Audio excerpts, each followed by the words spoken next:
ಶಾಂತಾಕಾರಂ ಭುಜಗಶಯನಂ ಪದ್ಮನಾಭಂ ಸುರೇಶಂ ವಿಶ್ವಾಧಾರಂ ಗಗನಸದೃಶಂ ಮೇಘವರ್ಣಂ ಶುಭಾಂಗಂ ಲಕ್ಷ್ಮೀಕಾಂತಂ ಕಮಲನಯನಂ ಯೋಗಿಭಿರ್ಧ್ಯಾನಗಮ್ಯಂ ವಂದೇ ವಿಷ್ಣುಂ ಭವಭಯಹರಂ ಸರ್ವಲೋಕೈಕನಾಥಂ. ಅರ್ಥ: ಶಾಂತಾಕಾರಂ, ಶಾಂತಿಯ ಸ್ವರೂಪನಾದವನು.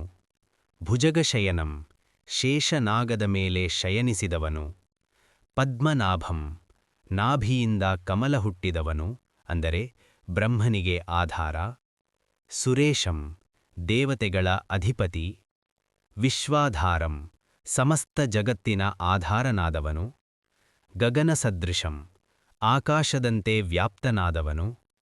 ಮೇಘವರ್ಣಂ, ಮೇಘದಂತೆ ನೀಲವರ್ಣನಾದವನು. ಶುಭಾಂಗಂ, ಮಂಗಳಕರ ದೇಹ ಹೊಂದಿದವನು.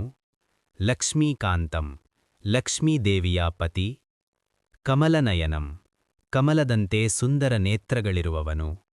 ಯೋಗಿಭಿರ್ಧ್ಯಾನಗಮ್ಯಂ, ಯೋಗಿಗಳ ಧ್ಯಾನದಿಂದಲೇ ಅರಿಯಬಹುದಾದವನು. ಭವಭಯಹರಂ, ಸಂಸಾರದ ಭಯವನ್ನು ನಿವಾರಿಸುವವನು. ಸರ್ವಲೋಕೈಕನಾಥಂ, ಸಮಸ್ತ ಲೋಕಗಳ ಏಕಮಾತ್ರ ಸ್ವಾಮಿ.